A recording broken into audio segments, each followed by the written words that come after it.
Hello friends, ముందుకైతే ఛానల్ని subscribe చేసుకోండి. ఇక్కడ చూస్తున్నారు కదా, వేడి వేడి స్పైసీ అయిన రొయ్యల కర్రీ. రొయ్యల కర్రీ అంటే ఎవరికి ఇష్టం ఉండదు.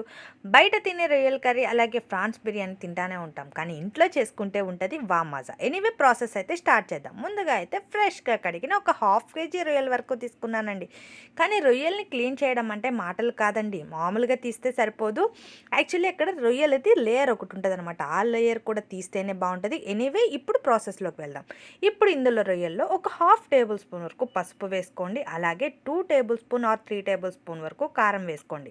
స్పైసీ ఎంత ఎక్కువ ఉంటే అంత బాగుంటుంది. అలాగే టేస్ట్కి సరిపడా ఒక 2 టేబుల్ స్పూన్ వరకు కల్లుప్పు, అలాగే అల్లం వెల్లుల్లి పేస్ట్ వేసుకోండి ఒక 2 టేబుల్ స్పూన్స్. కొంచెం స్పైసీ ఉంటేనే టేస్ట్ బాగుంటుంది. అలాగే నేను ఇంట్లో మసాలా పౌడర్ ప్రిపేర్ చేసుకున్నాను. నేను మ్యాక్సిమం నాన్ వెజ్ కర్రీస్ అన్నిటికీ ఈ మసాలా పౌడర్ యూస్ చేస్తాను, ఎందుకంటే టేస్ట్ కూడా బాగుంటుంది.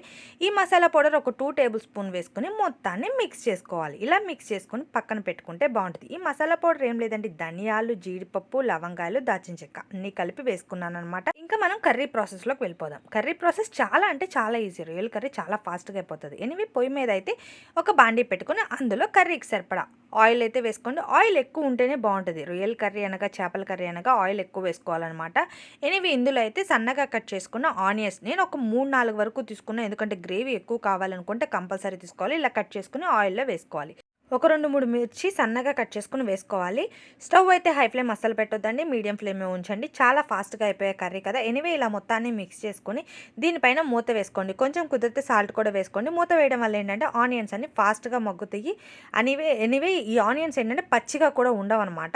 చూసారు కదా, ఆల్రెడీ హాఫ్ వరకు బాయిల్ అయిపోయింది. ఇప్పుడు ఇందులో గ్రీన్ ఆనియన్స్, ఉల్లిబందు కంపల్సరీ వేసుకోండి, ఎందుకంటే నాన్ వెజ్ స్మెల్ అనేది రాదు.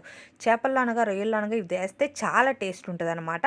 దీంతోపాటు కొంచెం కొత్తిమీర కూడా యాడ్ చేసుకొని వేసుకోండి, ఎందుకంటే ఆనియన్స్లో మొత్తం మగ్గుతుంది. టేస్ట్ కూడా చాలా బాగుంటుంది. ఒకసారి నేను చెప్పిన ప్రాసెస్ అయితే ట్రై చేయండి.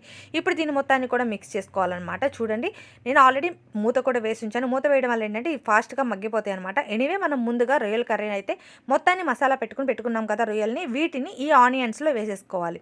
కర్రీ అయితే చాలా ఫాస్ట్గా ప్రిపేర్ అయిపోతుంది. ఒకసారి మీరు ట్రై చేయండి, టేస్ట్ అయితే వేరే లెవెల్. రెస్టారెంట్లో రొయ్యల కర్రీ తినడం మానేయండి, ఇంట్లో వండుకోండి, చాలామంది తినొచ్చు, టేస్ట్ కూడా బాగుంటుంది. ఇప్పుడు వీటి మొత్తాన్ని మిక్స్ చేసుకోవాలి. ఇప్పుడు స్టవ్ అయితే హై ఫ్లేమ్ పెట్టుకోండి, ఎందుకంటే రొయ్యలు చాలా ఫాస్ట్గా మగ్గిపోతాయి.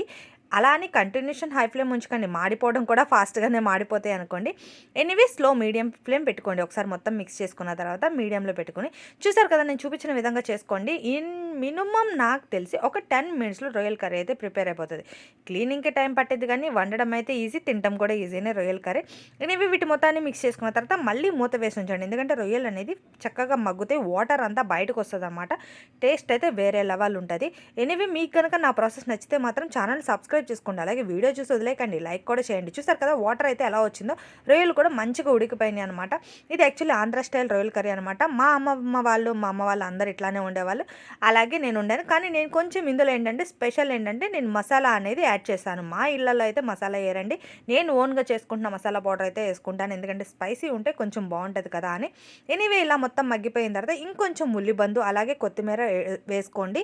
యాక్చువల్లీ ఉల్లిబందు ఎంత ఎక్కువ వేసుకుంటే అంత బాగుంటుంది అనమాట రొయ్యల కర్రీలో. అలాగే రొయ్యల్లో, చేపల్లో మాత్రం గ్రీన్ ఆనియన్ అయితే అస్సలు మిస్ అవ్వద్దు, ఎందుకంటే మనకి నాన్ వెజ్ స్మెల్ అనేది తెలియదు.